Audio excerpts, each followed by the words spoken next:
नमस्ते प्यारे दोस्तों। टारगेट कॉम्पिटिटिव एग्जाम के इस ऑडियो सेशन में मैं आपका स्वागत करता हूं। 22 जुलाई, इस डेट को हम 22/7 भी लिख सकते हैं।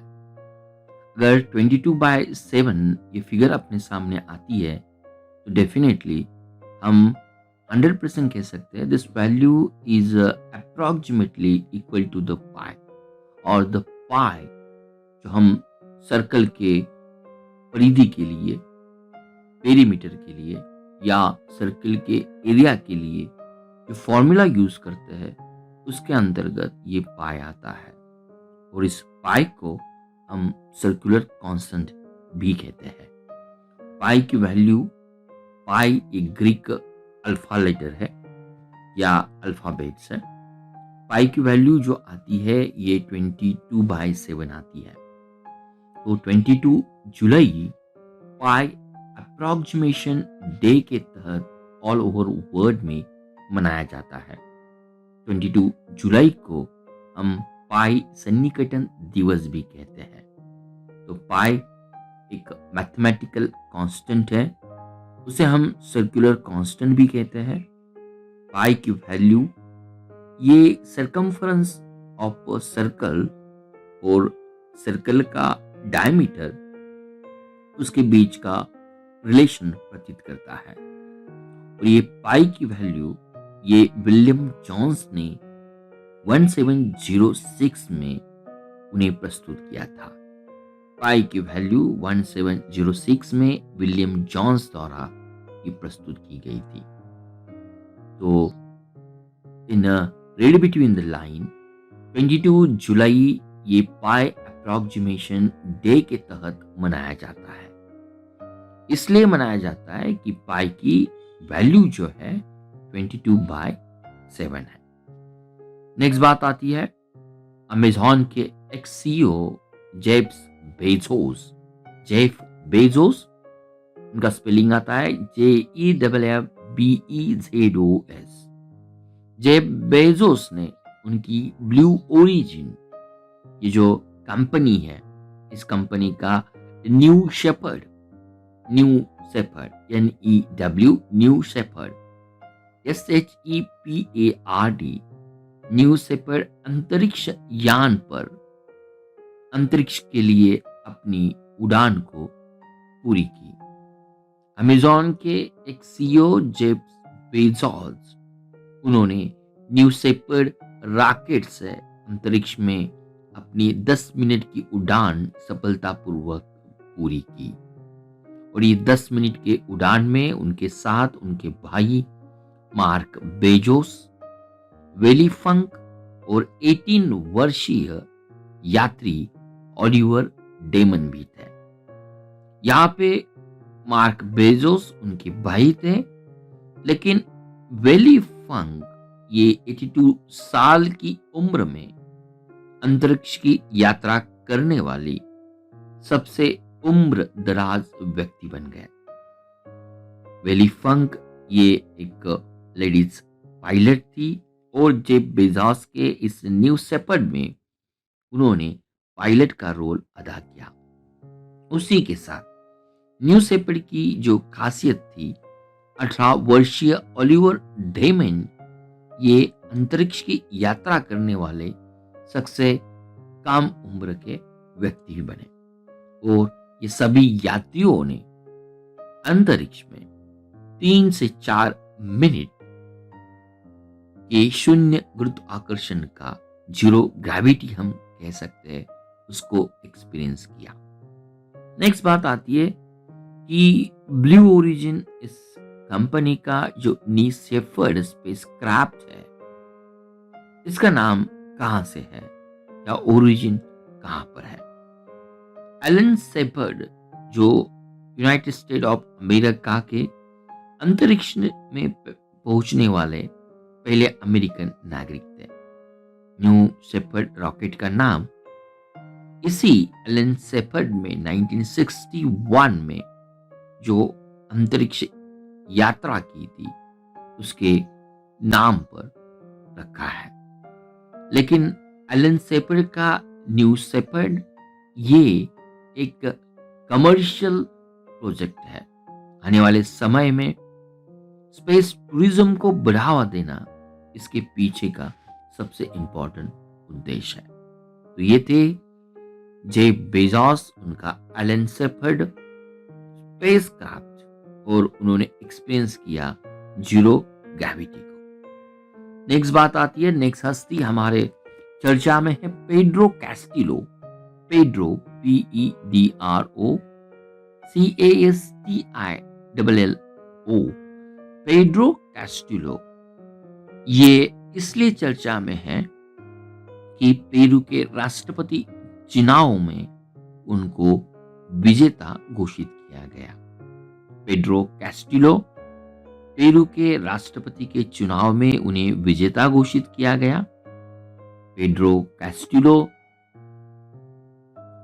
ये ड्यूरिंग द इलेक्शन टाइम जिन्होंने जिस फ्रेज को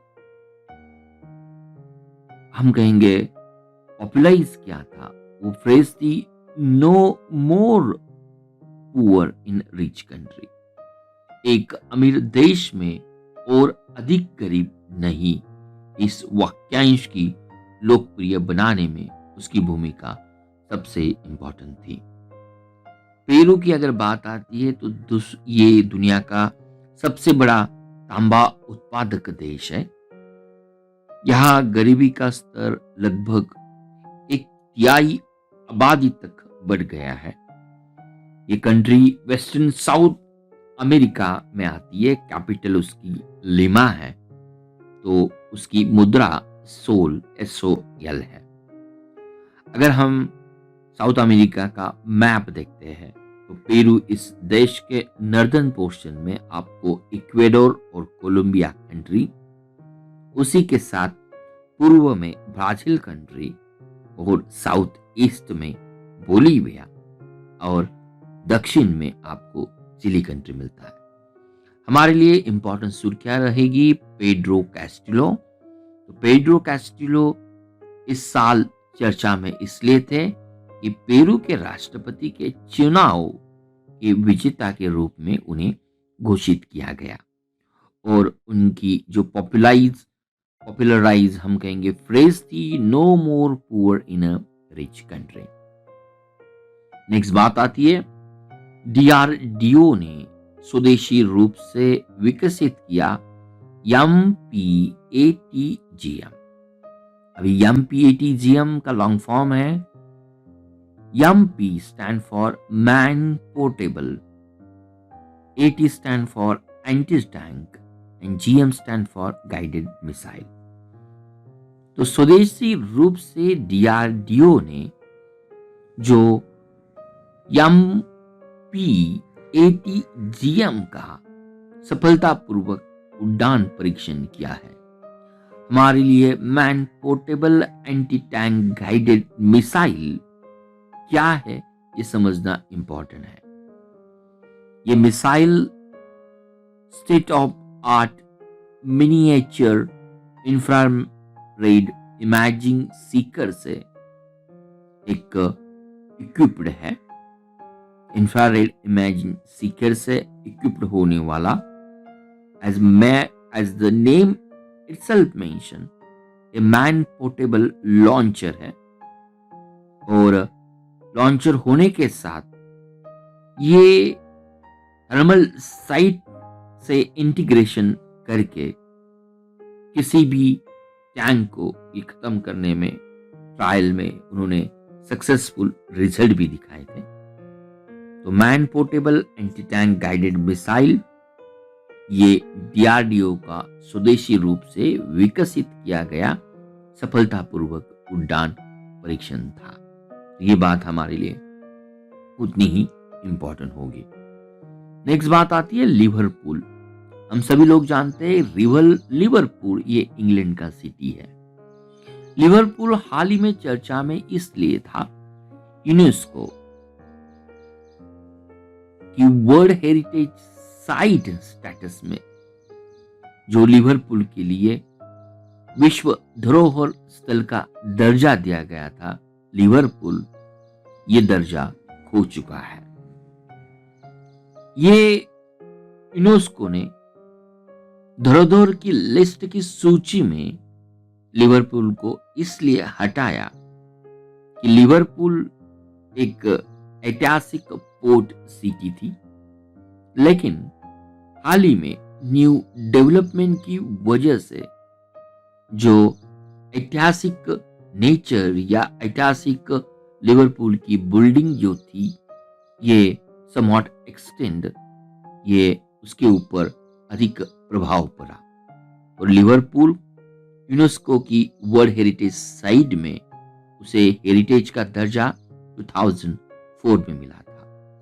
तो आज यूनेस्को की जुलाई 2021 में ऑलमोस्ट 167 देशों की 1120 विश्व धराधर स्थल है। उनमें से आज तक ओनली 3 साइट को ये यूनेस्को की हेरिटेज दर्जा से हटा दिया गया है। ये 3 साइट कौन सी है?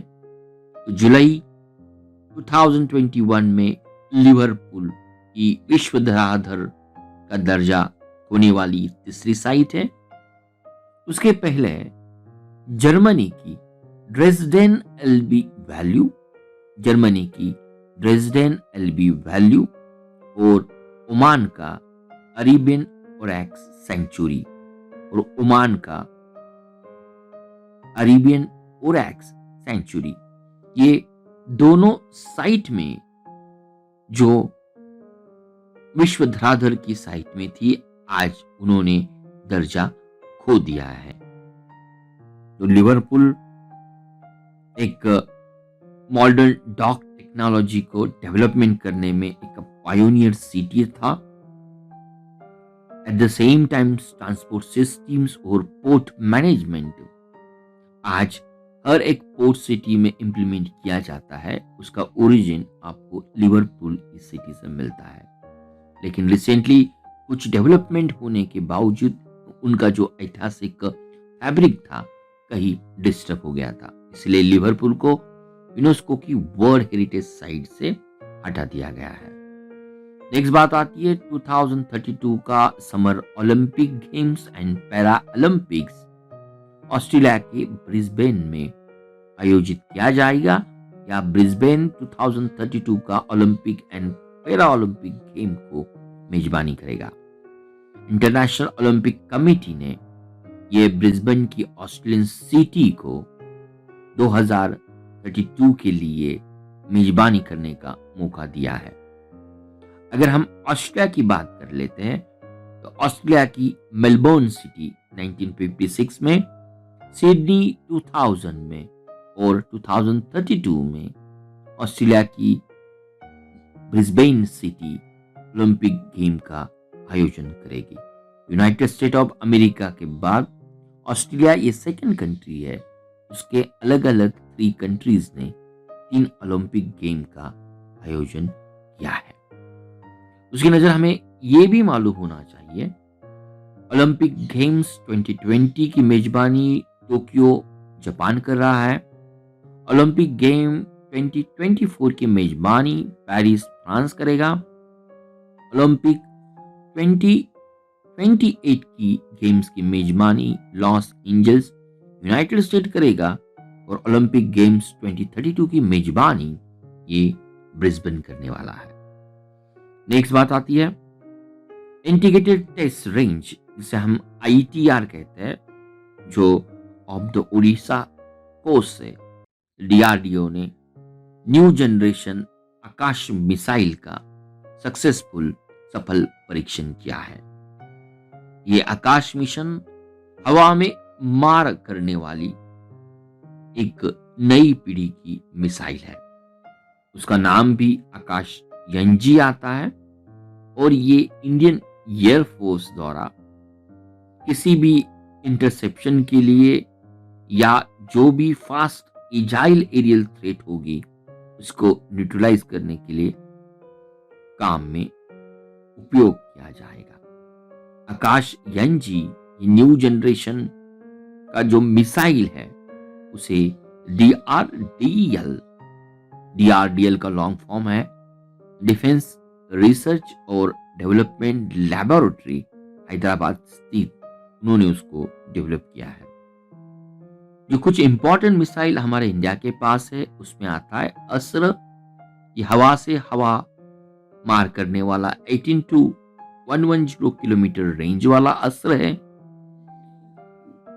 आकाश, इस सरफेस से हवा में मार करने वाला 30 to 35 किलोमीटर का रेंज वाला।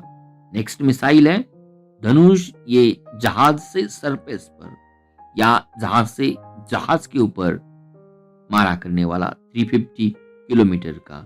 नेक्स्ट मिसाइल है हेलिना, ये anti tank guided missile 7 to 8 kilometre की रेंज वाला। तो अमोघ, ये anti tank guided missile 2.8 kilometre range की है। लेकिन आकाश यानजी, ये मिसाइल सरफेस टू एयर मारा करने वाला 30 to 35 किलोमीटर रेंज वाला। DRDR, defence research and development laboratory, Hyderabad और बाकी DRDO कंट्री ने उसे विकसित किया है। अगर हमें क्वेश्चन आता है असमानता रिपोर्ट 2021, भारत की असमान स्वास्थ्य देखभाल की कहानी। Inequality report 2021, India's unequal health story, ये रिपोर्ट किस निकाय ने रिलीज किया? तो हमारा आंसर होगा ऑक्सफैम इंडिया।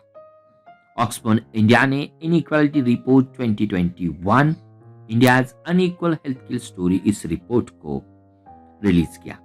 एज ये रिपोर्ट क्लियरली मेंशंस करता है ड्यूरिंग द कोविड-19 पैंडेमिक समय भारत में सार्वजनिक स्वास्थ्य प्रणालियों पर भारत ने कम खर्च और निजी स्वास्थ्य देखभाल पर अधिक ध्यान देने से स्वास्थ्य सेवा में असमानता बढ़ चुकी है। ये पॉइंट हमारे लिए उतना ही इंपॉर्टेंस रहेगा। नेक्स्ट हस्ती आती है एरियल हेनरी। एरियल हेनरी, ये पर्सनालिटी अब हेती इस कंट्री के न्यू प्रधानमंत्री के रूप में उन्होंने शपथ ली है।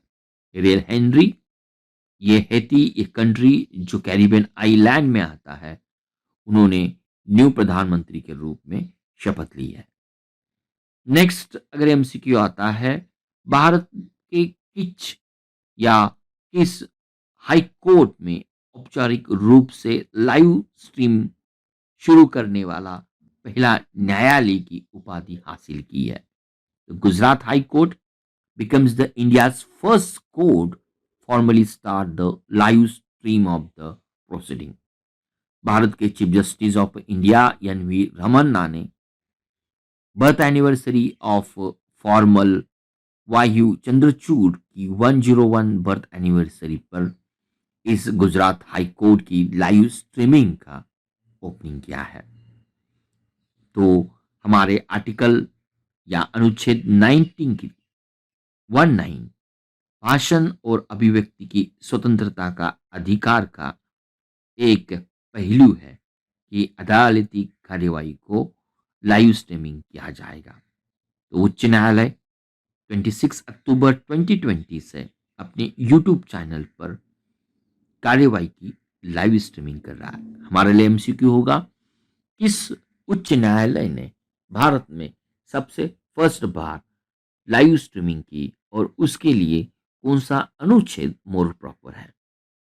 इसी क्वेश्चन का हमने इस ऑडियो में देखने की कोशिश की। मेरे प्यारे दोस्तों, हर दिन हम मिनिमम 10 एमसीक्यू आपके साथ प्रस्तुत करते हैं।